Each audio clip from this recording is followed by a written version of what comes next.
బలం శరీరంలో ఉంటుంది, బుద్ధి యందు అపారమైనటువంటి చురుకుతనం ఉంటుంది.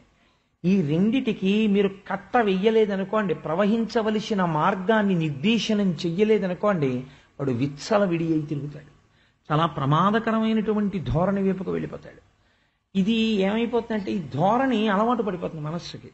అలవాటు పడిపోయి వృద్ధాప్యం వచ్చిన తర్వాత కూడా చాలా ప్రమాదకరంగా పరిణమించేస్తాడు మనిషి. ఆ ఆశ చచ్చిపోదు, ఇంకా చింత పోదు.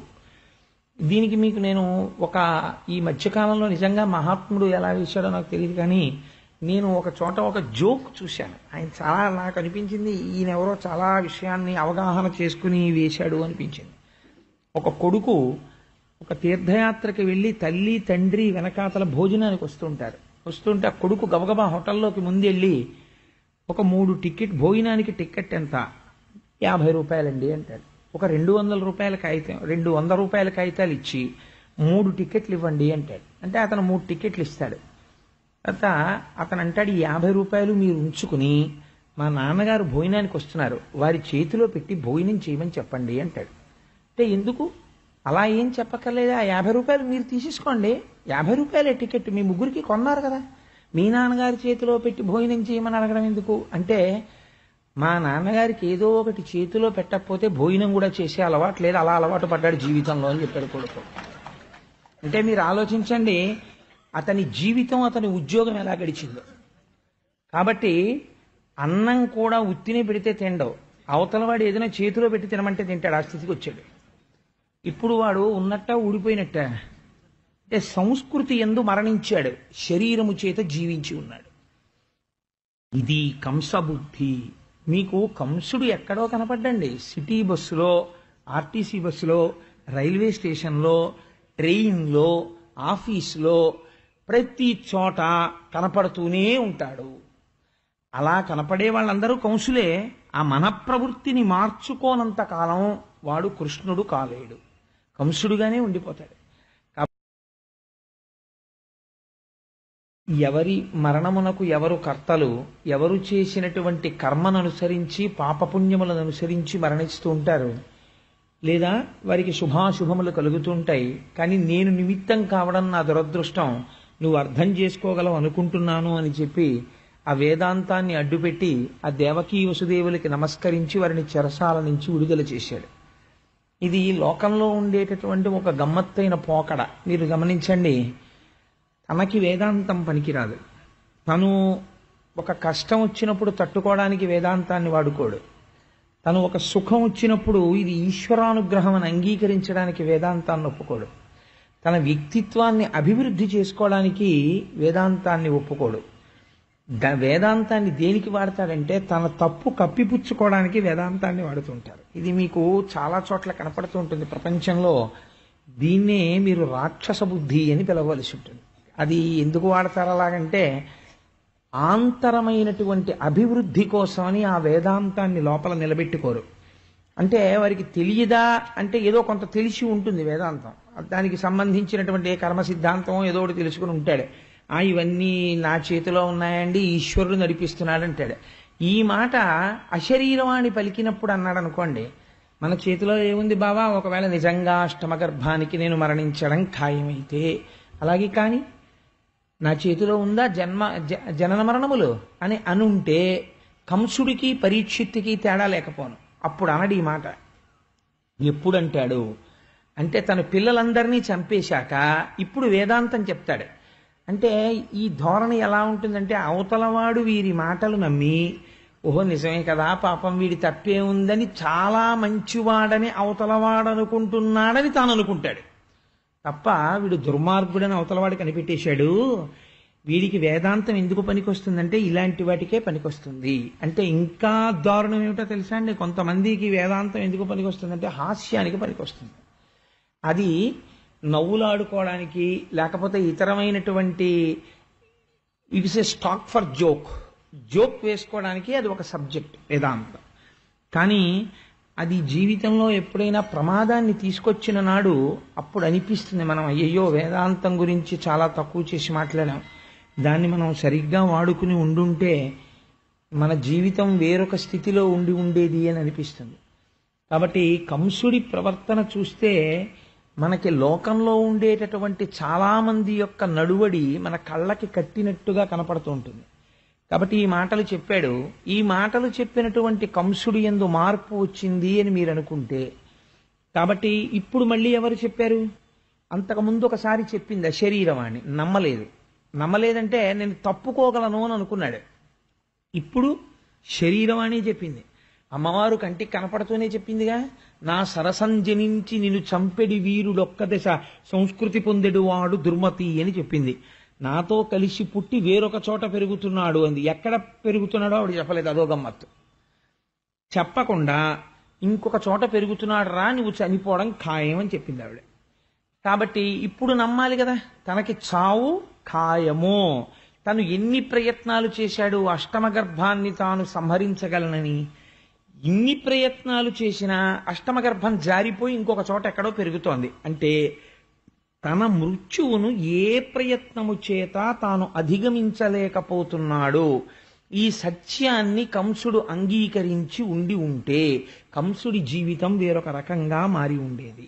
మీరు కంసుండి భాగవతంలో అనుకుని కథ విన్నారనుకోండి, అది తప్పు అని నేనేమన్నో. పురాణాంతర్గతంగా కథ యథార్థమే, కానీ దాన్ని మీరు మనుష్య జీవితంలోకి తెచ్చుకోలేకపోయారనుకోండి, దానివల్ల వచ్చే ప్రయోజనం చాలా తక్కువగా ఉంటుంది. అసలు మనిషికి పాప చింతన అనేటటువంటిది, నేను పాపము వలన చాలా ప్రమాదాన్ని పొందుతానన్న భయము లోపల బాగా నాటుకోవడానికి ముందు ఒప్పుకోవలసినది ఇది. అంటే ఈ శరీరము వెళ్ళిపోతుంది అన్న సత్యాన్ని అంగీకరించాడు అనుకోండి. చాలా మంది అమంగళం అనుకుంటారు, కానీ దాన్ని మించిన మంగళం ఇంకొకటి లేదండి.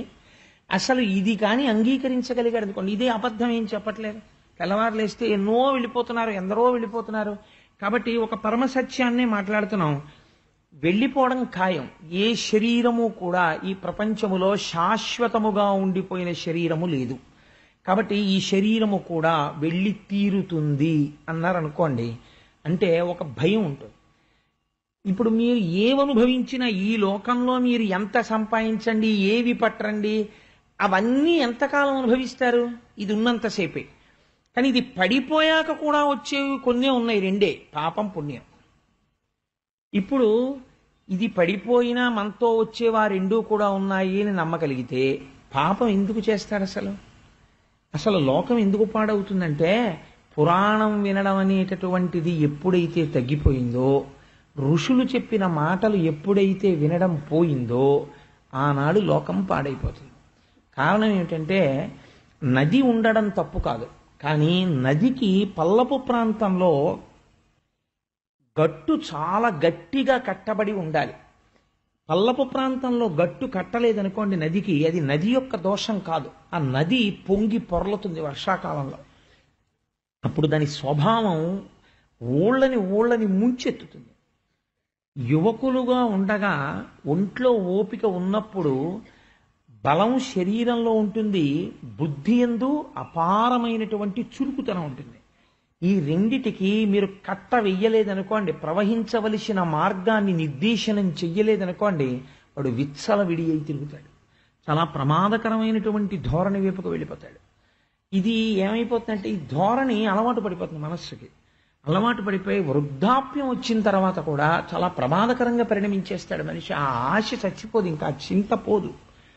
దీనికి మీకు నేను ఈ మధ్యకాలంలో నిజంగా మహాత్ముడు ఎలా వేశాడో నాకు తెలియదు, కానీ నేను ఒక చోట ఒక జోక్ చూశాను. ఆయన చాలా నాకు అనిపించింది, ఈయన ఎవరో చాలా విషయాన్ని అవగాహన చేసుకుని వేశాడు అనిపించింది.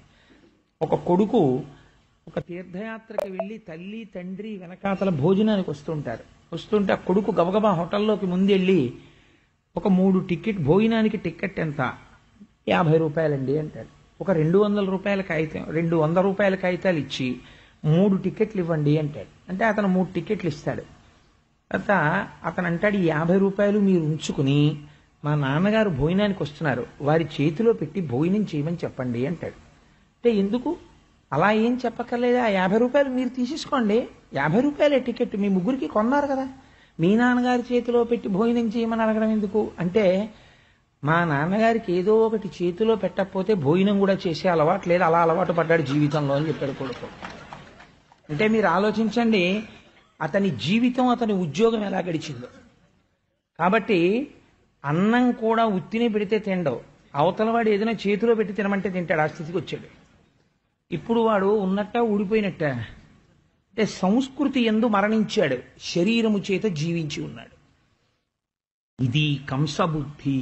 మీకు కంసుడు ఎక్కడో కనపడ్డండి. సిటీ బస్సులో, ఆర్టీసీ బస్సులో, రైల్వే స్టేషన్లో, ట్రైన్లో, ఆఫీసులో, ప్రతి చోట కనపడుతూనే ఉంటాడు. అలా కనపడే వాళ్ళందరూ కంసులే. ఆ మనప్రవృత్తిని మార్చుకోనంత కాలం వాడు కృష్ణుడు కాలేడు, కంసుడుగానే ఉండిపోతాడు. కాబట్టి అక్కడెక్కడో కంసుడు అలా చేశాడని ఆయన్ని మనం ఏం నిందించక్కర్లేదు. మనలో ఉన్నటువంటి కంసుణ్ణి మనం పరిమార్చవలసి ఉంటుంది. కాబట్టి అక్కడ చెల్లెల్ని బావగారిని విడిచిపెట్టాడు. విడిచిపెట్టి మారిపోయాడు అనుకోండి, అసలు భాగవతం ఇంకొక రకంగా ఉండాలి. కానీ ఈయన వెంటనే ఏం చేశాడంటే, రాత్రి నిద్రపోయాడు, ప్రొద్దున్నే మంత్రుల్ని పిలిచాడు. సహవాసం అనేటటువంటిది జీవితాన్ని ఒక మలుపు తిప్పుతుంది. ఎందుచేతనంటే, మీరు ఎటువంటి వ్యక్తులతో కలిసి ఉంటారో మీ జీవితం కూడా అటువంటి బాటలోనే నడుస్తూ ఉంటుంది. ప్రయత్నపూర్వకంగా మనిషి తనంత తానుగా తెచ్చుకోవలసిన ఆస్తి ఏమిటో తెలుసా అండి? మిగిలినవి పక్కన పెట్టండి.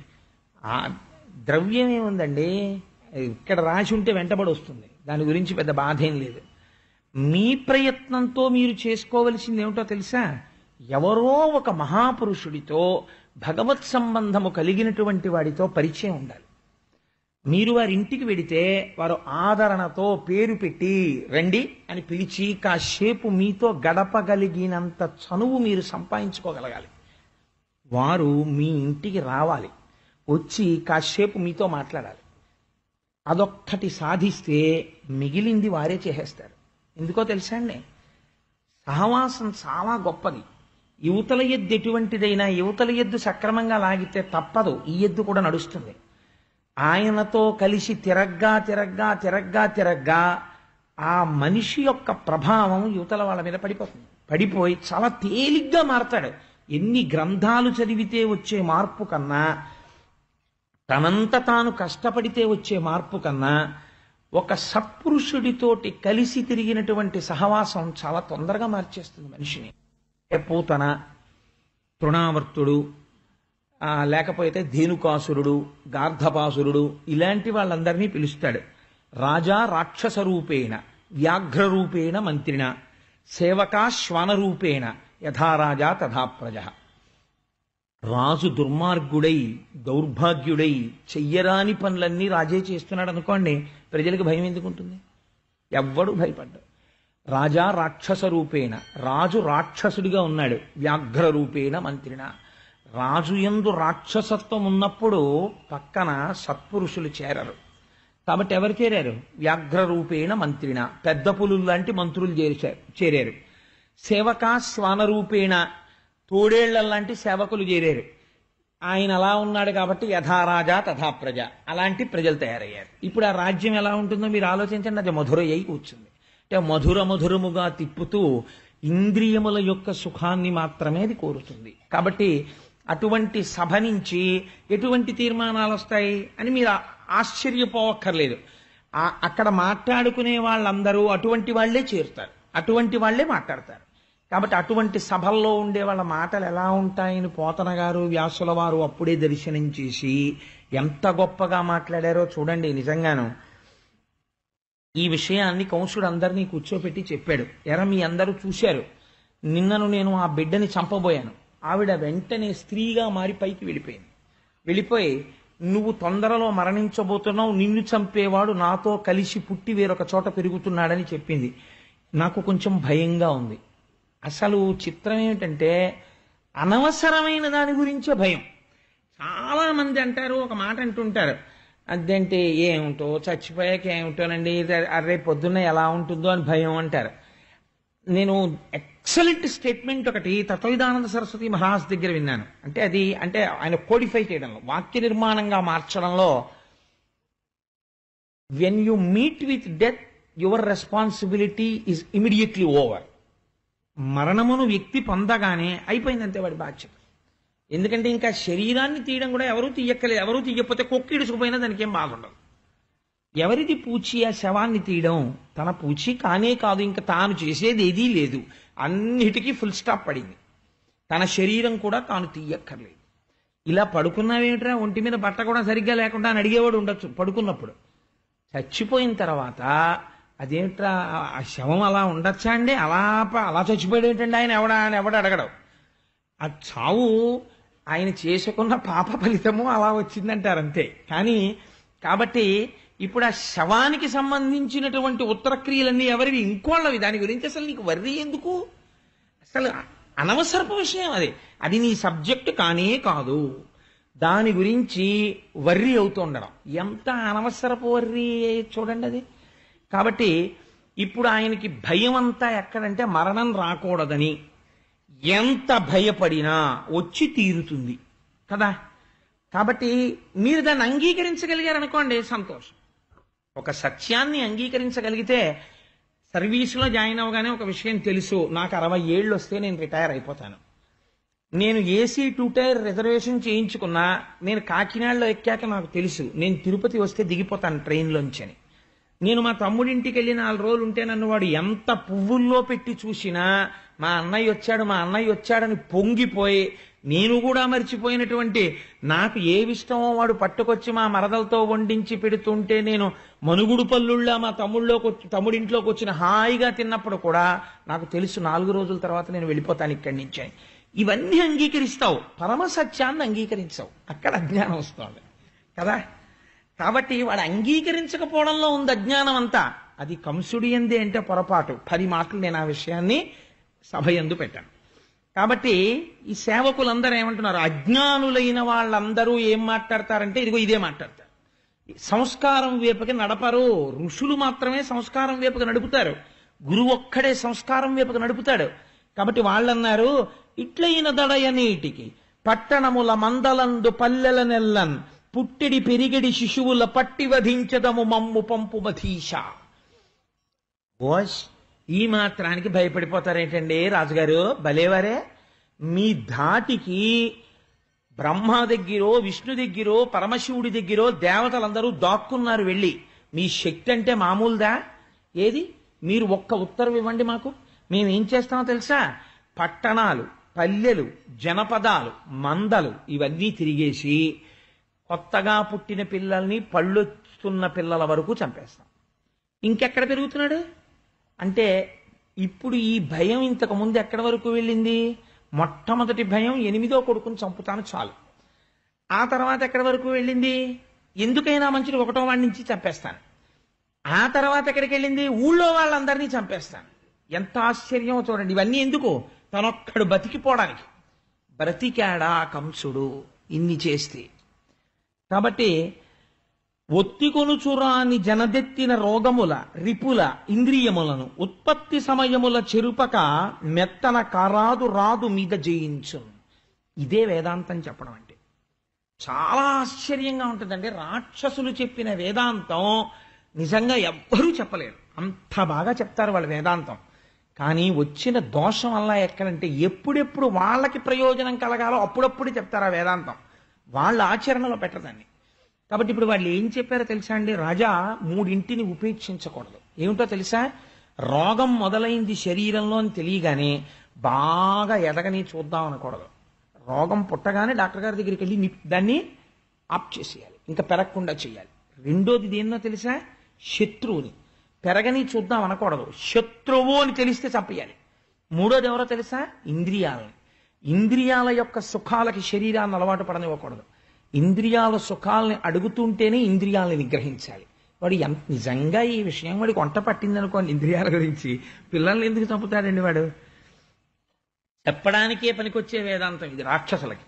కాబట్టి ఆయన ఏం చేశాడు అంటే, అందుకే ఒక మాట అంటారు పెద్దలు, పరోపదేశ వేళాయాం సర్వే వ్యాసపరాశరాహ. ఇంకొకటికి చెప్పమంటే ప్రతివాడు వ్యాసుడు పరాశరుడే. నాలాగా అనుష్ఠానంలోకి తెచ్చుకోవలసి వచ్చింది అనుకోండి, తాను చెప్పిన విషయాన్ని తను ఆచరణలో పెట్టడానికి ధైర్యం కావాలి మనిషికి.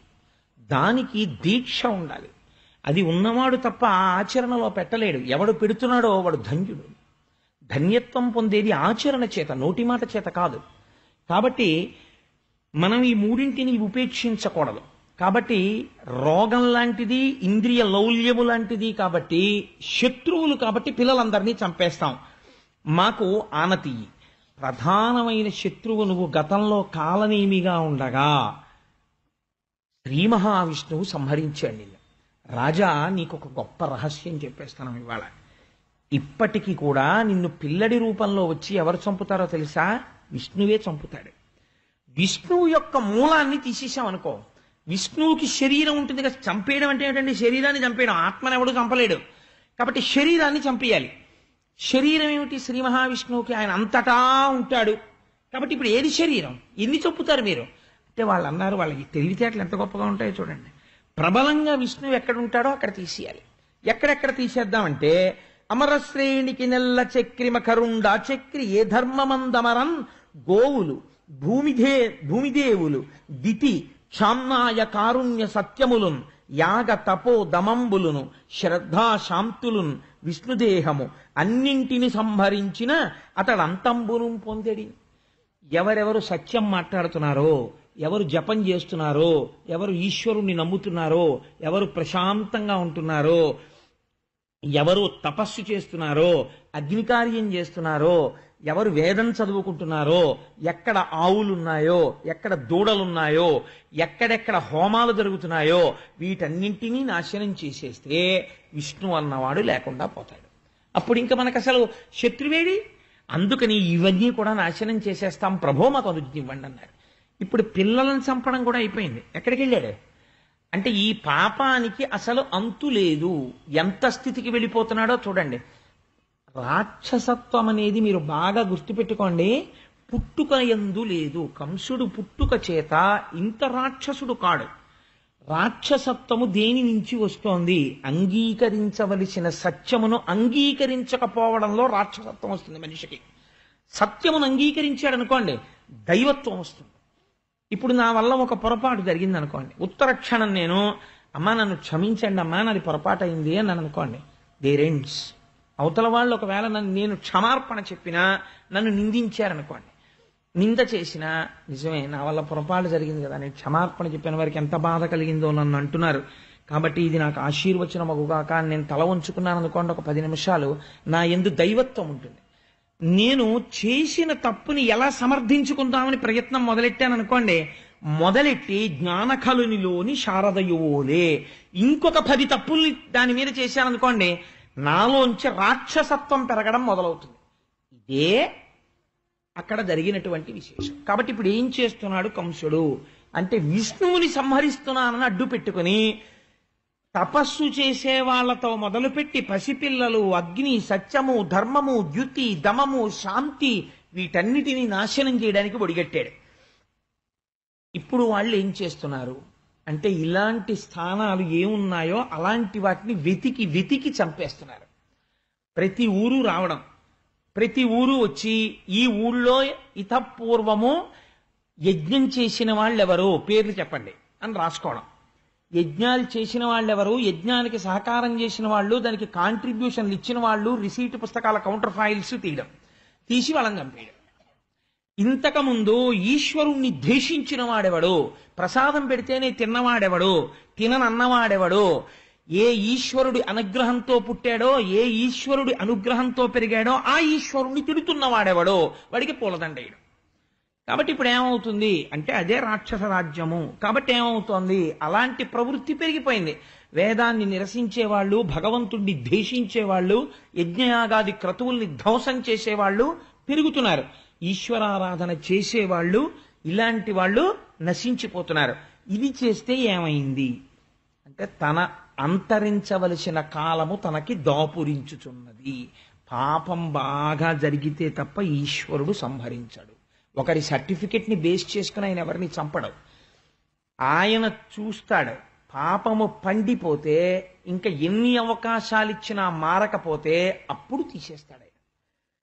వెదకి వెదకి దైత్యవీరులు సాధుల ననప వారి బలములనిగిపోయే, యశము సిరియు ధర్మమాయువు భద్రంబు ఆర్యహింస చేత అణుగు కాదే.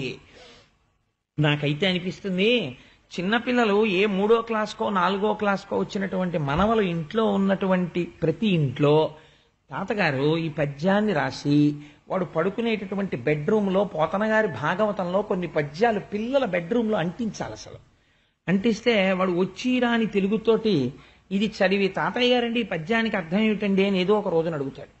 అడిగితే ఎంత గొప్ప పద్యమో చూడండి. వెదకి వెదకి దైత్యవీరులు సాధుల ననప వారి బలములడగిపోయి, భగవంతుణ్ణి నమ్ముకుని సద్బుద్ధితో ప్రవర్తించేటటువంటి మంచివాణ్ణి, గట్టిగా నోరెత్తని వాణ్ణి చేతకానితనంగా భావించి వాళ్ళని చంపితే ఎవరి బలం పోయింది? అవతలవాడి బలం పోలేదు, తన బలం నశించిపోయింది. కేవలం అదొకటే పోలేదు, ఏమేం పోతాయి దానివల్ల? యశము, కీర్తి నశించిపోతుంది, సిరియు ఐశ్వర్యం పోతుంది, ధర్మము తప్పిపోతుంది, ఆయువు అకాల మరణం వచ్చేస్తుంది ఈశ్వరుడు యొక్క ఆగ్రహం చేత, భద్రంబు క్షేమంగా ఉండే స్థితి పోతుంది, ఆర్యహింస చేత అనగు కాదే.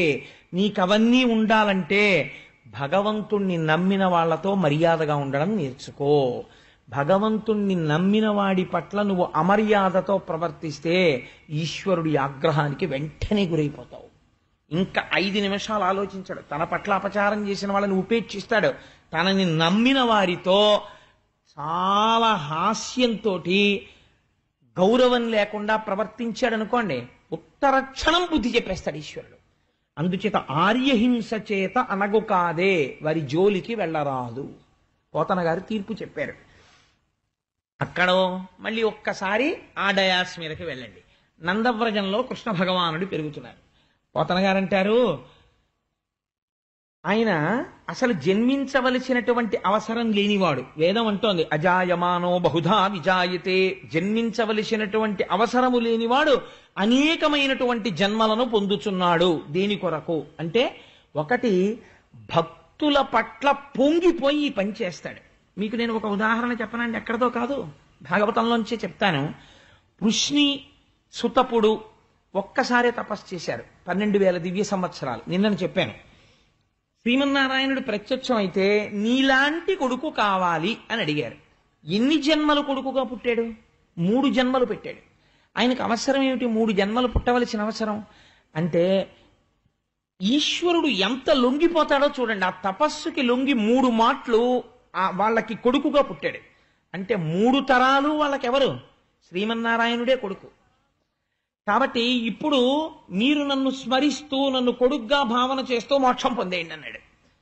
మీరు కూడా కృష్ణుణ్ణి ఓ కొడుగ్గానో ఓ బంధువుగానో భావన చేసి ఇంట్లో ఒక మూర్తి ఉంటే చాలు, అది మోక్షం ఇచ్చి తీరుతుంది. మీకు ఆ భావన ఉంటే ఆయన యందు.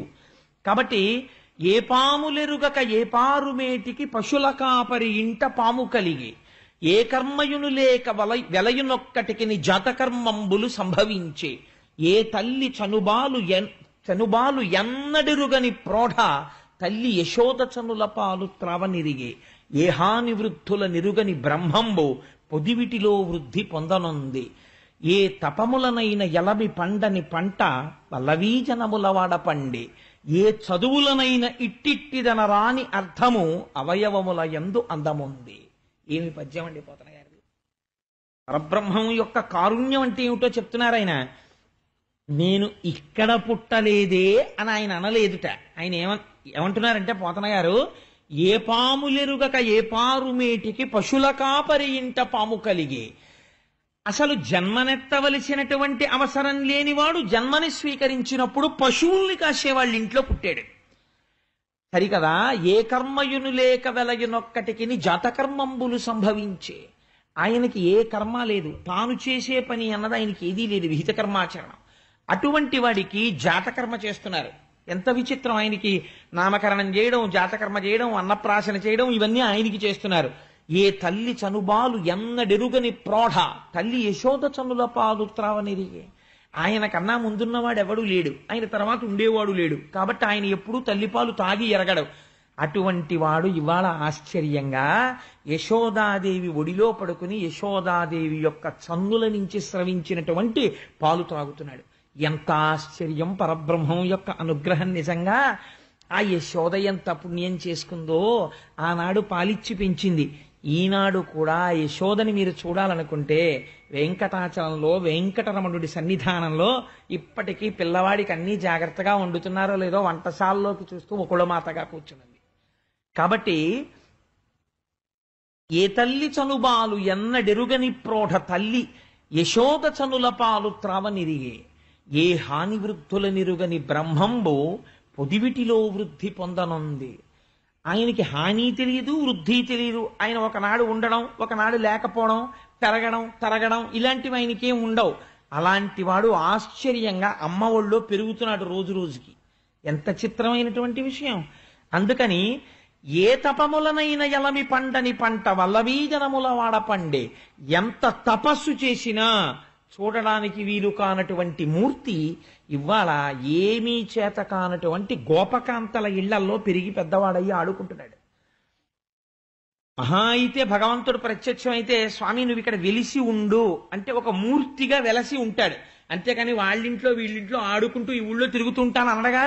కానీ నందవ్రజంలో కనపడ్డ ప్రతి ఇంట్లోకి వెళ్ళి వాళ్ళు నైవేద్యం పెట్టక్కర్లేదు, తానే అడిగి తినేశాడు. ప్రత్యక్ష కైంకర్యం. ఎంత అదృష్టం. పైగా ఏ చదువులనైనా ఇట్టిట్టిదనరా అని. ఎంత చదువు చదువుకున్నా బ్రహ్మం ఎలా ఉంటుంది చెప్పు అంటే చెప్పడం కుదరదు. ఎందుకంటే యతో వాచో నివర్తంతే అప్రాప్య మనసా సహా. మనస్సు వాక్కు ఇంకా మేము పరబ్రహ్మం గురించి చెప్పలేమని వెనక్కి ఎక్కడ తిరిగిపోయాయో అక్కడ పరబ్రహ్మం ఉంది. అటువంటి పరబ్రహ్మం గురించి ఏ చదువు చెప్పలేదో అటువంటి పరబ్రహ్మము ఇవాళ ఆ గోపకాంతల ఇంట్లో ఒక స్వరూపమై పెరిగి పెద్దవాడవుతున్నాడు. ఎంత చిత్రమయ్యా ఇది పరమాత్మ యొక్క కారుణ్యము. ఈ పద్యం కేవలం వినడానికి కాదండి, ఈశ్వరానుగ్రహం. అంటే మీకు ఒక మాట చెప్తున్నాను. భగవంతుడి అనుగ్రహం ఎలా ఉంటుందంటే, వెనకటికి ఒకానొక సాధు పురుషుడు ఏదో తనకి కావలసినటువంటి ద్రవ్యం కోసమని అక్బర్ పాదుషా దగ్గరికి వెళ్ళాట. అక్బర్ పాదుషా దగ్గరికి వెళ్ళి ఎదురు చూస్తున్నాడు. రాజావారు పిలుస్తారు, కూర్చోండి అన్నారు. విజిటర్స్ చైర్స్ లో కూర్చున్నాడు. సాధు పురుషుడు కదా, అటు ఇటు తిరుగుతుంటే ఎవరు ఏమనరు. ఆయన చాలా మతసహనం కలిగినటువంటి వాడు, అందరినీ సమానంగా చూసినవాడు. ఆయన తిరుగుతూ అక్బర్ పాదుషా ఏం చేస్తున్నాడు అని అడిగారు. అడిగితే ఈ సామ్రాజ్యము ధనకనక వస్తువాహనములతో వర్ధిల్లాలని ఈశ్వరుణ్ణి ప్రార్థన చేస్తున్నాడు అన్నారు సేవకులు. వెంటనే ఈ సాధు పురుషుడు లేచి వెళ్ళిపోయాడు. వెళ్ళిపోతే అక్బర్ పాదుషాకి తెలిసింది. వచ్చి వెళ్ళిపోయాడు ఈ మాట తెలియగానే. కబురు చేశాడు, ఎందుకు వెళ్ళిపోయాడు కనుక్కురండి అన్నాడు.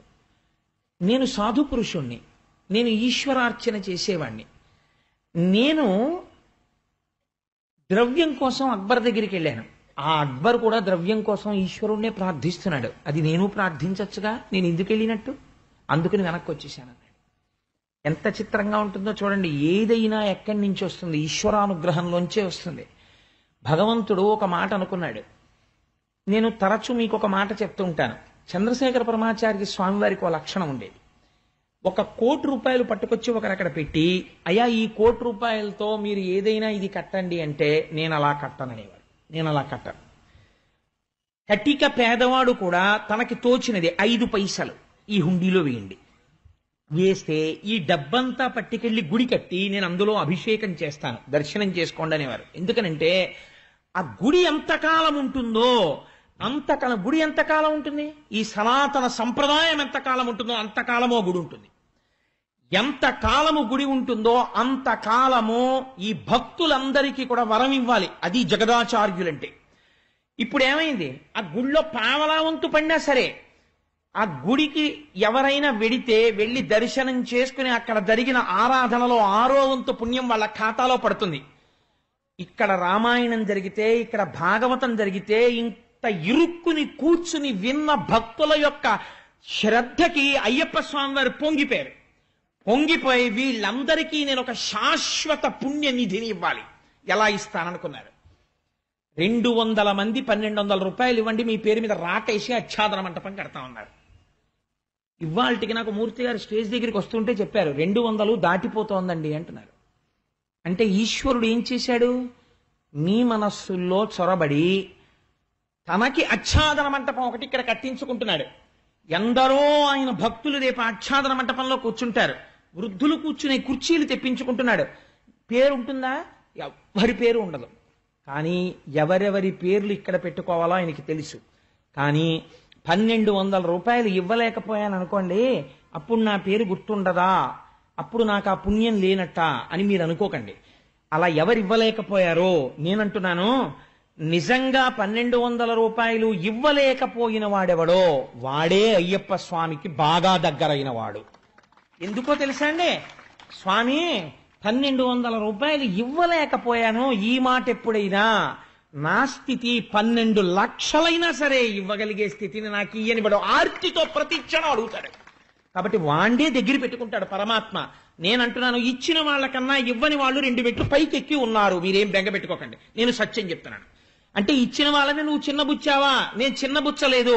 వాళ్ళు ఇంకా మెట్లెక్కుతూ ఇంకా పైకొచ్చి ఇంకా వృద్ధిలోకి వచ్చి వాళ్ళు ఇంకా దగ్గరవుతారు స్వామికి. కాబట్టి అందరినీ తన హక్కున స్వామి చేర్చుకుంటున్నాడు. ఇది ఈశ్వరానుగ్రహం కాకపోతే ఏమనుకోవాలండి? అరే వచ్చేసారన్న నవరాత్రులకి కిందటి ఏడాది పిల్లలు బాధపడ్డారు. పైన మేఘం చూస్తే బెంగెట్టుకునేవారు. ఈ ఏడాది అలా అవ్వకూడదు. అక్షాదన మంటపం రావాలనుకున్నాడు స్వామి. అమ్మవారికి కావలసిన ఏర్పాట్లనే అయ్యవారు చేసేసుకుంటున్నాడు ముందు. ఎంత చిత్రం చూడండి. ఇది పరమాత్మ యొక్క ఏకత్వం అంటే. సరే, అందుచేత నేను ఎందుకు ఈ విషయం మీకు విజ్ఞాపన చేయవలసి వచ్చింది అంటే, ఆ భగవంతుని యొక్క స్వరూపము ఆయన కారుణ్యము చూడండి. ఇటువంటి వాడై యశోద ఒళ్ళో పడుకోవడం ఏమిటి, యశోద పాలు తాగడం ఏమిటి, సమస్త బ్రహ్మాండములు నిర్వహించగలిగిన వాడి అచ్ఛాదన మంటపానికి మనం ఇవ్వగలిగిన వాళ్ళమా? ఏమీ చేతకాని వాళ్ళే అడిగి బుచ్చుకుని పొంగిపోతాడు. ఏమండి మీరు వస్తారా అండి, పేరు రాసుకుని ప్రసాదం పెడతామండి అని అడుగుతాడు గోపాలకృష్ణ గారి రూపంలో. ఎంతమంది వస్తే అంతమందికి నా ప్రసాదం పెట్టి ధన్యుల్ని చేసేయాలని ఆయన సంకల్పం చేసి గోపాలకృష్ణ గారి మనసులోంచి మీకు చెప్పిస్తాడే. చెప్పించి ఒక్క శివరాత్రి వీళ్లతో ఇలా చేయించాలి. ఆడవాళ్ళందరితో అద్భుతంగా కుంకం వేయించాలి. వాళ్ళకి పసుపు తాళ్ళిచ్చి జన్మ జన్మాంతరముల యుద్ధ తరగని 5వ తరం ఇవ్వాలి. మగవాళ్ళందరితో విభూతి కస్తూరి జలం పోయించి తరగని ఐశ్వర్యం, తరగనటువంటి జ్ఞానం వాళ్ళకి ఇవ్వాలి. 2 ఏకకాలమునందు వాళ్ళు అనుభవించగలగాలి అని అక్కడ వస్తుంది ముందు ఆలోచన.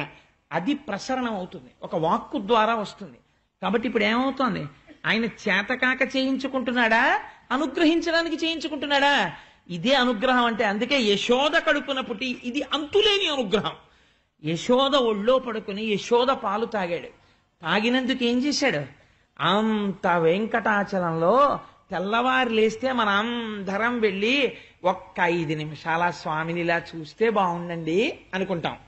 అలాంటి వెంకటేశ్వర స్వామి వారిని వకుళమాత అక్కడ కూర్చుని, ఒరే వెంకన్న ఇల్లరా అంటే కంకణాలు కన్నలాడుతూ ఇన్ని ఆభరణాలతోటి గబగబా వెళ్ళి, ఏమ్మా పిలిచావా అంటే పిలిచాను, కాసేపు ఇలా కూర్చొని నీతో మాట్లాడాలి అంటే కూర్చుని, ఏరా ఏమిటా టెక్కు? ఆ కాకినాడ నుంచి కోటేశ్వరరావు పాపం 2 మాటలు వచ్చాడు ఇప్పటికి, ఏదో భాగవతం చెప్పుకుంటానంటున్నాడు. వాడితో చెప్పించు. అమ్మ అలాగే చెప్పిస్తానమ్మా, ఈ ఏడాది వాడితో నేను భాగవతం చెప్పిస్తాను అంటే తప్పకుండా ఒరే మర్చిపోకు సుమా అంటే, లేదమ్మా నీకు తప్పకుండా ఈ మాఘమాసంలో చెప్పించేస్తాను కదా వాడితో నేను.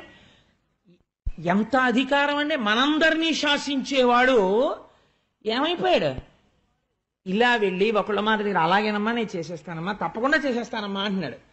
ఇంత ఏకాంత సేవ అవుతుంటే లక్ష్మి వచ్చి కాస్త కాళ్ళు పట్టేళ్ళు అంటే లక్ష్మీదేవి కాళ్ళు పట్టవలసిందే. స్వామి అసలే ఏకాంతం అరగంట రా రా అంటే వస్తున్నాను, అత్తయ్య గారి కాళ్ళు పడుతున్నాను అనవలసిందే. అది వకుళమాత యొక్క గొప్పతనం అంటే. ఎందుకింత కృతజ్ఞత, ఎందుకింత కట్టుబడిపోయాడు స్వామి అంటే, అమ్మా నీ చన్నుల పాలు తాగానమ్మా కృష్ణుడిగా, ఈ జన్మలో కూడా అంతే ఇలాగే నించుంటాను. దేనికి లొంగాడు? ఎప్పుడో పృష్ణిగా ఉండగా చేసిన తపస్సుకి. వీడు నా కొడుకు, నేను తల్లిని, నా కొడుక్కి పంచ కట్టద్దు, పండగ వచ్చింది, పిల్లలందరికీ తలంటి పోశాను, ఆయనకేమో తలస్నానానికి అన్ని ఏర్పాట్లు చేశాను, మా అబ్బాయికి కూడా తలస్నానం చేయించాలి, ఇవాళ మా అబ్బాయికేమో చక్కగా ఇంకో పట్టు పంచ కట్టాలి, ఆయనకేమో కిరీటం పెట్టాలి, ఆయన మెడలో తులసి వెయ్యాలి, అన్ని వేసి కాసిన అటుకులు బెల్లం తీసుకొచ్చి అక్కడ పెడితే తింటాడు, తిని అమ్మ పండగమ్మ అని సంతోషపడిపోతాడు అని మీరు ఇంట్లో కృష్ణమూర్తిని పెట్టుకుని ఆయనతో మానసికంగా ఒక అనుబంధం పెట్టుకుని మీరందరూ స్నానం చేసినప్పుడు ఆయనకి కూడా స్నానం చేసినట్టు తడిగుడ్డ అట్టుకొచ్చి తుడిచేసి ఆయనకో పట్టుపంచ కట్టేసి, భలే ఉన్నావు కృష్ణయ్య అని ఇలా బుగ్గలు ముద్దెట్టుకుని వెళ్ళిపోయారనుకోండి, అంతే అందిపోతుంది. ఎప్పుడో ఒకళ్ళు మాత అవుతారు మీరు, ఖచ్చితం, నాకు అనుమానం లేదు.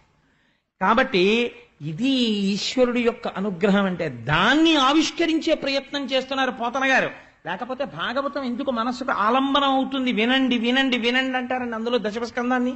అది కారణం. అందుకే కడుపుతో ఉన్న వాళ్ళని కూడా భాగవతం దశమస్కంధం వినండి, దశమస్కంధం వినండి, కృష్ణుడు లాంటి కొడుకు పుడతాడంటారు. సరే, అందుచేత ఆ మహానుభావుడు అక్కడ నందవ్రజంలో అమ్మతో ఆడుకుంటూ చంటి పిల్లవాడిగా ఒళ్ళో పడుకుని ముద్దులు మూట కడుతూ పెరిగిపోతున్నాడు. రోజు రోజుకిని పొంగిపోతున్నారు. ఒకానొక రోజున కంసుని పనుపున పూతన అనబడేటటువంటి ఒక రాక్షసి బయలుదేరింది. ఆవిడికి ఒక పెద్ద బిరుదు ఇచ్చారు పోతన గారు, బాలఘాతకి. ఆవిడ ఏం చెయ్యగలదు అంటే శిశువులను చంపగలదు, తొందరగా పసిగడుతుంది. ఎంత శిశువుని తీసుకెళ్లి మీరు ఎక్కడ దాచేయండి, ఎక్కడున్నాడో పసిపిల్లాడు పసిగడుతుంది. ఆవిడ కామరూపి రూపం మార్చుకుని ఆ భవనమునందు ప్రవేశించి చాలా గమ్మత్తుగా చంపుతుంది. చంపినప్పుడు చంపుతున్నానని తెలియకుండా చంపుతుంది. ఎంత అందంగా చంపుతుందో తెలుసా అండి? విషం ఇస్తుంది, పాలలా ఇస్తుంది. ఈ మాటలు మీరు బాగా గుర్తుపెట్టుకోండి. మళ్ళీ అడుగుతాను. పూతనాశం అంటే క్వశ్చన్లు అడుగుతామని అసాధ్యం కొలానుకోకండి. అంటే మళ్ళీ వెనక్కి వచ్చినప్పుడు తత్వ పరిశీలనలో ఈ ప్రశ్నలను అనుసంధానం చేస్తాను. అందుకని పాలిచ్చినట్టు ఇస్తుంది, విషం ఇస్తుంది. పాలనుకుంటారు, విషం, కాబట్టి మరణిస్తారు. ఇది ఆవిడకున్న శక్తి. పోని చంపేదానిలా కనపడదు, పించేదానిలా కనపడుతుంది. కాబట్టి ఇప్పుడు ఆవిడ వచ్చింది. ఎంత అందంగా వచ్చిందంటే పోతన గారు అన్నారు, సిరిమమ్ముం బ్రతకంగ చూచుటకునై శృంగార వేషంబుతో నరుదేనోపు నటంచు గోపికలు జింహల్ రాక మోహించి తత్పరలై చూడ లతాంగిపోయిక నియన్ పర్యంక మధ్యంబునన్ బరు భస్మానల తేజు దుర్జనవధ ప్రారంభకున్ డింబకున్ అన్నారు. ఎంత గొప్ప పోతన గారికి పరవశం అసలు. ఇంకా ఆయన అన్నారు, సిరిమమ్ముం బ్రతకంగ చూచుటకునై శృంగార వేషంబుతో నరుదేనోపు నటంచు గోపికలు జింహల్ రాక మోహించి తత్పరలై చూడ. చక్కటి నీలి ముసుగొకటి వేసుకుంది, కామరూపి, మంచి పట్టుబట్ట కట్టుకుంది, ఒంటి నిండా బంగారు ఆభరణాలు పెట్టుకుంది. ఎంత గొప్ప మల్లెపూలు పెట్టుకుందంటేట కొప్పులో తుమ్మెదలు వెనకాల వస్తున్నాయిట. ఆ సువాసనకి అందులో ఉన్న మధువు కోసం అని చెప్పి అడుగులో అడుగు వేసుకుంటూ కాళ్ళ గజ్జలు గల్లు గల్లుమని మోగుతుంటే వెళ్ళిపోతుంటే, చిన్ని పల్లెటూళ్లలో మీరు అలా దిగి నడుస్తున్నారనుకోండి, వాళ్ళందరూ చాలా వింతగా చూస్తారు, ఈయన ఎవరు, ఎక్కడి నుంచి వచ్చారు, ఎవరి కోసం వచ్చారని. వీళ్ళు ఏంటంటే ఎవరి కోసం వచ్చారనుకోవట్లేదుట. వీళ్ళు అనుకుంటున్నారట, ఓహో లక్ష్మీదేవి వచ్చిందిరా మన అందరినీ వృద్ధిలోకి తీసుకురావడానికి, అమ్మ బాబోయ్ ఎంత అందంగా ఉంది అనుకుంటున్నారట. తత్పరలై చూడ లతాంగిపోయికనియన్, ఎక్కడికి వెళ్ళాలో అక్కడికి వెళ్ళిపోయింది. ఎందుకని? ఆకాశంలో వస్తున్నప్పుడే నందుని యొక్క భవనంలో ఉన్నటువంటి కృష్ణ పరమాత్మని కనిపెట్టింది. లోపలికి ఊయల దగ్గరికి వెళ్ళింది.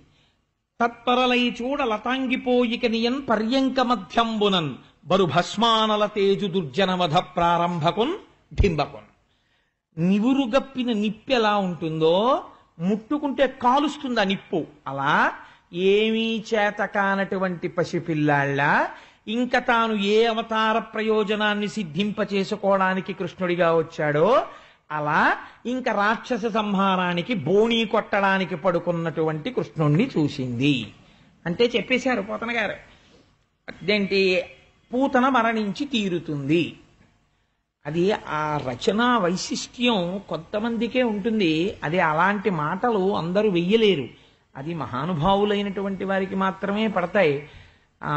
నాకు జ్ఞాపకం ఉన్నది, మహాభారతంలో తిక్కనామాచ్యుల వారు అంటారు ఒక చోట, సింగంబున్న గుహంబులోనికించొచ్చు మతంగంబువులే అంటారు. కీచకుడు నర్తనశాలలోకి వెడుతుంటే భీముడు అంతకు ముందే వెళ్ళి అక్కడ ఉంటాడు. సింగంబున్న గుహాంతరంబునకుంచొచ్చు మతంగంబువులే, సింహమున్న గుహ అని తెలియక ఏనుగు లోపల దూరినట్టు దూరాడు అంటే ఏమవుతాడు? చచ్చి ఊరుకుంటాడు. ఎంత గొప్పగా చెప్పారు చూడండి. అలా బరు భస్మానల తేజు దుర్జనవధ ప్రారంభకున్ ఢింబకున్, నివురు గప్పిన నిప్పు, ఇంకా దుర్జనవధ ప్రారంభం చేసే ఢింబకుడు పసిపిల్లవాడు పడుకునున్నాడు. ఆ పర్యంకము దగ్గరికి చేరింది. ఏ భావనతో చేరినా పరమేశ్వరుడి దగ్గరికి చేరింది. ఇంత రాక్షసికి కూడా రాశీభూతమైన ఆ సౌందర్యాన్ని చూసింది. ఆ పిల్లాన్ని చూసి ఒక మాట అంది, నేను సహజంగా రాక్షసిని, చాలా వికృతంగా ఉంటాను, కానీ నా రూపాన్ని మరుగుపరచాను. మరుగుపరచి నేను చాలా అందమైనటువంటి ఆడదానిలా వచ్చాను. ఈవిడ వస్తూ ఉంటే ఈయనకి తెలియదండి, చరాచర ప్రపంచము యొక్క ఆంతరమునందంతటా నిండిపోయినవాడు, బాహ్యమునందు నిండిపోయినవాడు. ఈవిడెందుకు వస్తోందో ఆయనకి తెలుసు. ఆయనేం చేశాడు?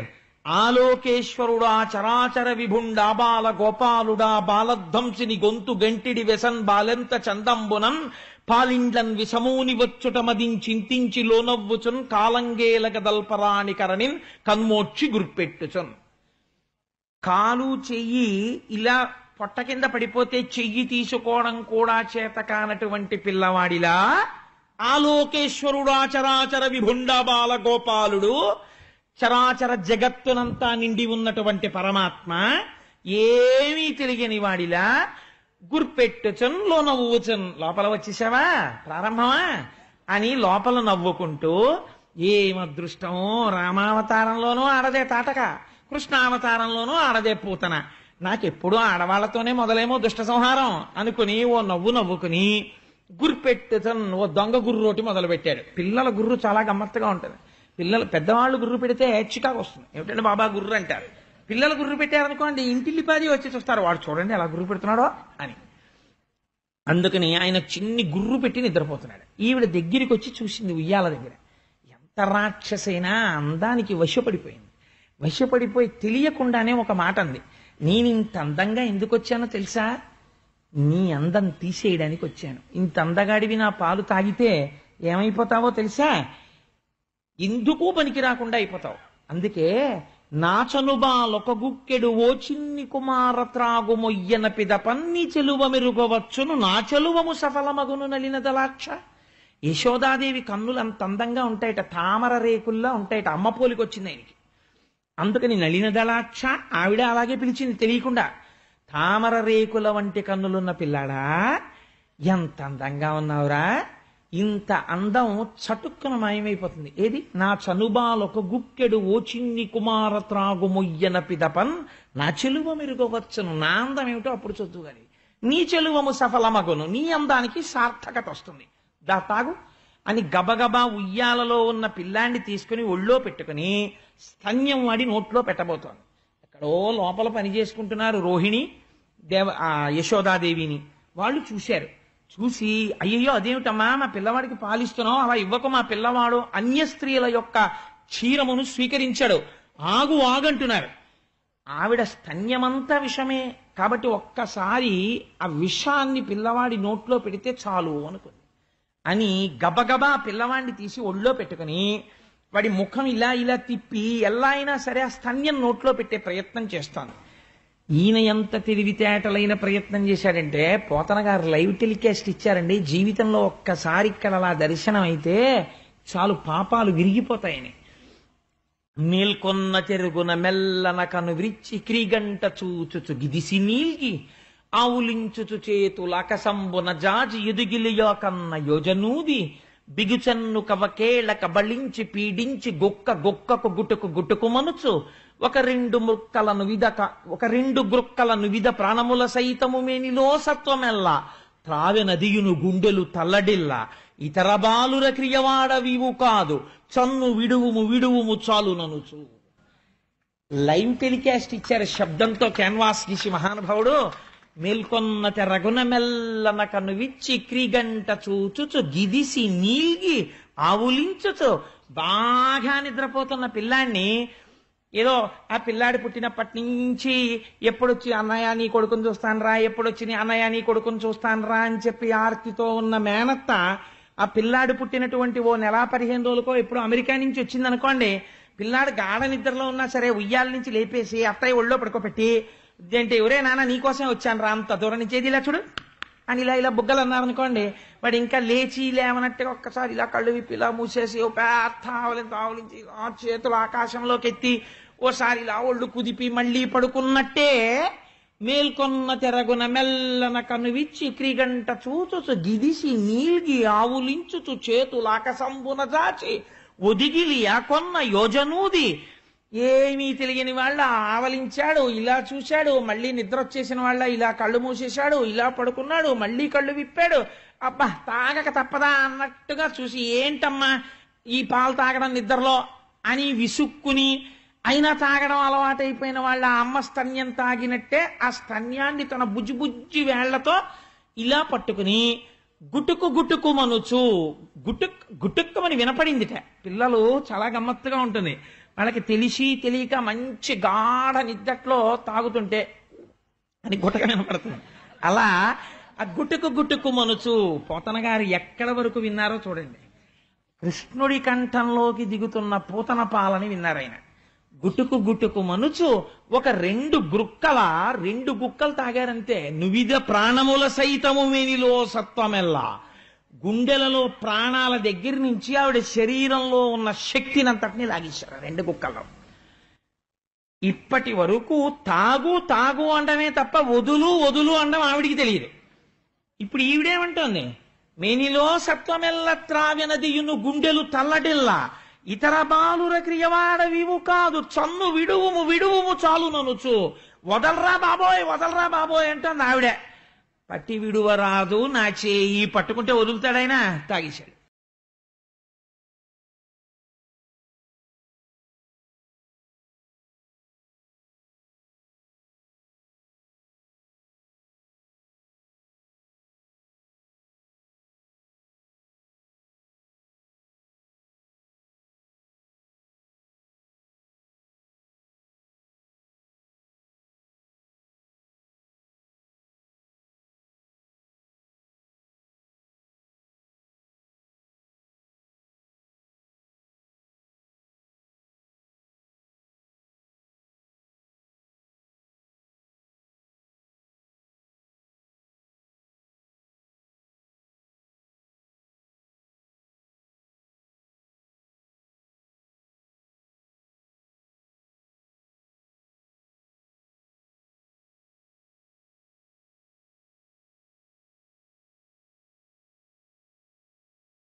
తాగేగానే ఆ కామరూపం పోయి ఒక్కసారి గిర్ర గిర్ర గిర్ర గిర్ర గిర్ర తిరుగుతూ ఆ నెత్తురు కక్కుతూ భయంకరమైన శరీరంతో 13 కిలోమీటర్లండి పూతనా శరీరం. అంటే సామర్లకోట రైల్వే స్టేషన్ దగ్గర కాళ్ళుంటే ఇంద్రపాలెం లాకుల దగ్గర తలబడింది, అంత పెద్ద శరీరం. దారుణ లాంగూల దంతదండంబులు నగగహ్వరము బోలు నాశికయును, గండశైలాకృతి కలకు చెయ్యుగములు అని గండశైలాకృతి కలకు చెయ్యుగమును, ఆ జాగుకట్టల పోరు చెరకోరు హస్తంబు అంకిన చెరువుతో నెనయు కడుపు, చీకటి నూతుల జనయునేత్రంబులు పెనుదిబ్బపోలుడు పెద్ద చిరము, గదిసి షట్క్రోశ దీర్ఘమై కదిసి చూడ. 13 కిలోమీటర్ల దూరం ఎంత ఉంటుందో అంత పెద్ద శరీరంతో వచ్చి నెత్తురు కక్కుతూ నేల మీద పడిపోయింది. పడిపోయేటప్పుడు ఒక గమ్మత్తు జరిగింది. స్తన్యపానం చేస్తున్నటువంటి కృష్ణుడు ఆవిడ గుండెల మీద ఉన్నాడు. ఆ గుండెల మీద ఉన్న కృష్ణుడిని అలాగే చేతులతో పట్టుకుని గిరగిర గిరగిర తిరిగి పడిపోయింది. పడిపోతే పోతన గారంటారు, దారుణలాంగూల దంతదండంబులు నగగహ్వరము బోలు నాశికయును. దంతదండంబులు అంటే ఆ కోరలు ఎలా ఉన్నాయంటే నాగేటి చాళ్ళు ఉంటాయి. ఆ నాగలికి భూమిలో పెట్టి దున్నేటప్పుడు ఇలా ఏటవాలుగా ఉంటుంది ఆ నాగేటి చాలు. అది ఎలా ఉందో అలా ఉన్నాయి ఆ కోరలు. దారుణ లాంగల దంతదండంబులు నగగహ్వరము బోలు నాశికయుడు, పెద్ద కొండ గుహల్లాంటి ముక్కులు, గండశైలాకృతి గలకు చెయ్యుగమును విరిసితూలెడు పల్ల వెంట్రుకలును, పెద్ద పెద్ద పర్వత శిఖరాలు ఎలా ఉంటాయో అటువంటి స్తన్యములు, ముళ్ల పొదలు ఎలా ఉంటాయో అలాంటి వెంట్రుకలు, చీకటి నూతుల జనయునేత్రంబులు. ఆ చచ్చిపోవడంలో ప్రాణాలు శక్తి లాగేశారేమో, కళ్ళు వెనక్కెళ్ళిపోవడంలో ఇలా చీకటి నూతులు అని ఉంటాయి. ఒక పెద్దాపురంలోనే చూశాను నేను వాటిని, నా అదృష్టం కొద్దీ. అది తాడు బకెట్ ఎప్పటికెడుతుందో మనకి తెలియదు. అలా తాడు వదిలేస్తే అది వెళ్ళిపోతుంది. వెళ్ళిపోయిన తర్వాత బహుశా వెళ్ళింది అని మనం ఊహించాలి. ఊహిస్తే అప్పుడు దాన్ని ఆ బకెట్ ఇలా ఇలా ఇలా ఇలా కలిపితే నీళ్లు ఎక్కుతాయి. నేను నా పెళ్ళైన కొత్తల్లో పెద్దాపురంలో ఉండే రోజుల్లో పంపు రాకపోతే స్నానం చెయ్యాలి కదా అని నా భార్య నేనెక్కడ తోడుతానండి మీరు తోడండి అనేది 3 బకెట్లు తోడేటప్పటికి గోడలు జారిపోయేవి. అప్పుడు ఇంకా నేను దీనికి ఏది శరణ్యమో అని ఆలోచించి ఆల్రైట్ నువ్వేం చెయ్యొద్దు కానీ నువ్వు తోడద్దు, నువ్వు దగ్గర నించో, నేను గానుగద్దులా నా కర్మపాశాలు నేను మోసుకున్నట్టు ఈ తాడట్టుకు పోతాను. అలాగా బకెట్ దగ్గరికి వచ్చేసాక ఓయ్ అనో కేకై ఆగుతాడు. ఈ నీళ్లు నువ్వు పోసేసి మళ్ళీ అను వెనక్కి వస్తాను, మళ్ళీ బకెట్ లోపలికి పోతుంది. కాబట్టి ఎందుకని దాని లోతు ఎంతో మనకి తెలియదు. పెద్దాపురం లోతులు అలా ఉండేవి ఆ నూతులు. నా జీవితంలో పడిన కష్టం పెద్దాపురంలో. కాబట్టి చీకటి నూతుల జనయునేత్రంబులు, ఆ పూతన యొక్క కళ్ళు చీకటి నూతుల్లో ఉన్నాయిట. గుడ్డెక్కడుందని కనిపెట్టాలి. చీకటి నూతుల జనయునేత్రంబులు ఇవన్నీ నువ్వు పెద్ద పట్టించుకోకు. చీకటి నూతుల జనయునేత్రంబులు పెనుదిబ్బ పోలెడు పెద్ద పిరుదు, పెద్ద పెద్ద దిబ్బలు ఎంతంత ఉంటాయో అటువంటి పిరుదులతో కూడినదై, ఎండిపోయిన చెరువు ఎలా ఉంటుందో అటువంటి కడుపుతో, కదిసి షట్కోశ దీర్ఘమై కదిసి చూడ భయదమగుదాని కళేబరము చూచి గోపీజనంబులు గుమికూడి బెగడుచుండిరి మనమున బెదరు కదిరి. ఈ గోపీజనం అంతా శరీరం చుట్టూ నిలబడ్డారు. అయ్య బాబోయ్ ఎంత పెద్ద రాక్షసి, ఎంత పెద్ద రాక్షసి అంటున్నారు. కృష్ణుడు పడిపోయాడని వాళ్ళకి తెలియదు. ఈ యశోదకి తెలుసు, ఆ రోహిణికి తెలుసు. అయ్యో పిల్లాడని పర్వతం ఎక్కినట్టు ఎక్కారు ఆ శరీరం మీదకి భుజాల నుంచి. ఎక్కి వెతుకుతున్నారు ఏడి పిల్లాడని. వాళ్ళ మనస్సులో ఏమిటంటే అంత పెద్ద రాక్షసితో పడిపోయాడు, ఇలా చేతులతో పట్టుకు పడిపోయింది. కాబట్టి పసికూన ప్రమాదం జరిగి ఉంటుంది అని వాళ్ళు అనుకున్నారు. ఈయనేం చేశాడు, వీళ్ళు ఎక్కేటప్పటికి ఏమీ తెలియని వాళ్ళ ఉంటాడు. చక్కగా నవ్వుతూ ఇదిగో ఈ వెనకాల ఉన్నాడు కదా, అలా హాయిగా ఆవిడ గుండెల మీద పడుకుని ఏమీ తెలియని వాళ్ళ కాళ్ళు 2 ఆకాశంలోకి ఎత్తి చేతులెత్తి ఓ బోసినవ్వు నవ్వుకుంటూ ఓ ఉంగా అంటున్నాడు. వీళ్ళు చూసి పాపం అనుకున్నారు, అయ్యో ఎంత అదృష్టమో పిల్లాడు బతికున్నాడమ్మా అని. నేలంకూలిన మేటి పెన్నురముపై నిర్భీతి క్రీడించు ఓ బాలారమ్మని మూపు చేర్చుకొని సంస్పర్శించి ఆరార్చుతుం గోలాంగూలము తిప్పి గోరజములం చల్లించి గోమూత్రముంజల్లి తద్వాలాంగంబుల గోమయంబలదిరా 12 నామంబులన్. ఇది భక్తి అంటే. వాళ్ళ పిల్లాన్ని ఎత్తుకుని భుజం మీద పడుకోబెట్టుకుని ఎంత అదృష్టమమ్మా పిల్లాడు బతికాడు అనుకుని కిందకి దిగి, అయ్య బాబోయ్ కానీ ఇంత పెద్ద శరీరంతో ఈ రాక్షసి తిరుగుతూ కింద పడిపోతే పిల్లాడు భయపడ్డాడేమో, ఆయనకా భయం. భయకృద్భయనాశనః అని పేరు ఆయనకి. వీళ్ళు అనుకుంటున్నారు ఎంత పిచ్చి వాళ్ళో చూడండి. ఇది పరమభక్తి అంటే. తెలియాలా కృష్ణుడని? తెలియక్కర్లా. తెలియకపోయినా వస్తువుని ప్రేమించారు, గట్టెక్కిపోయారంతే. కాబట్టి ఇప్పుడు ఈ పిల్లాడికి రక్ష పెట్టాలనుకున్నారు. అనుకుని గబగబా ఒక ఆవు దగ్గరికి తీసుకెళ్లారు. భాగవతం చెప్పుకుంటూ గోపూజ చేసి గోవుకి ప్రదక్షిణం చెయ్యకపోతే నిష్కృతి ఉంటుందండి. ఆ ఆవులతోనే కృష్ణయ్యకి అనుబంధం. రేపు మహాశివరాత్రి నాడు పొద్దున్న 3 గోవులు దూడలతో అలా నించున్నాయి అనుకోండి, మనందరం వాటికి పూజ చేస్తున్నాం అనుకోండి, మీకు ఒక పరమ సత్యం చెప్పనా? కృష్ణయ్య వచ్చి ఇక్కడే ఉంటాడు. ఎక్కడ ఉన్నాడు? భాగవతం మొదల నుంచి ఇక్కడే ఉంటాడు. అక్కడ ఉన్నాడుగా గురువాయూరప్ప కింద వచ్చి ఇక్కడే ఈ ప్రాంగణంలో తిరుగుతుంటాడు. ఎందుకంటే ఆయనకి నందవ్రజం కనబడుతుంటుంది ఎదురుగుండా ఆవులు దోళ్ళలో చూడగానే. వాటికి మనం పూజ చేయగానే పొంగిపోతాడే. అందుకే మహాశివరాత్రి నాడు గోపూజతో ప్రారంభం చేస్తున్నాం కార్యక్రమాన్ని. చక్కగా మనందరం ఆ గోవులకి ప్రదక్షిణం చేద్దాం. మనందరం నందవ్రజంలో గొల్లలం అయిపోదాం, ఏమీ తెలియని వాళ్ళలాగా. కాబట్టి వాళ్ళ ఆ పిల్లాడిని ఎత్తుకుని ఆవు దగ్గరికి తీసుకెళ్లి ఆవు తోక పిల్లాడి చుట్టూ తిప్పి ఆవు మూత్రం తీసి ఆయన మీద చల్లి, నీ శిరస్సును కేశవుడు రక్షించుగాక, కంఠమును ఏదో హృషీకేశుడు రక్షించుగాక, హృదయమును వామనుడు రక్షించుగాక, గర్భమును మాధవుడు రక్షించుగాక, ఏదో తొడలను స్వామి ముకుందుడు రక్షించుగాక. ఏ నామం పెట్టి చెప్పినా ఆయన పేరే కదండి అడుగిటైనా. కాబట్టి కేశవ, నారాయణ, గోవింద, విష్ణు, మధుసూదన, త్రివిక్రమ, వామన, హృషీకేశ ఈ 12 నామాలు పెట్టి శరీరంలో ఉన్నటువంటి ప్రధానమైన అంగాలకి పేడ పూస్తూ రక్ష పెట్టారు. ఇవన్నీ ఎవరు? కేశవుడు బాహువులను రక్షించుగాక, గోవిందుడు శిరస్సును రక్షించుగాక అంటే అవన్నీ ఈ కృష్ణుడు కాకుండా ఇంకోళ్ళు ఉన్నారేంటి? ఆయనే. కానీ వాళ్ళ భక్తి అటువంటిది. కాబట్టి పేడతో 12 అంగములకు ఆయనకి రక్ష పెట్టారు. ఆయన మనసులో నవ్వుకుంటున్నట్ట ఏమి భక్తిరా వీళ్ళది అని. ఇంతలో ఒక చిత్రమైనటువంటి గమ్మత్తు ఒకటి జరిగింది.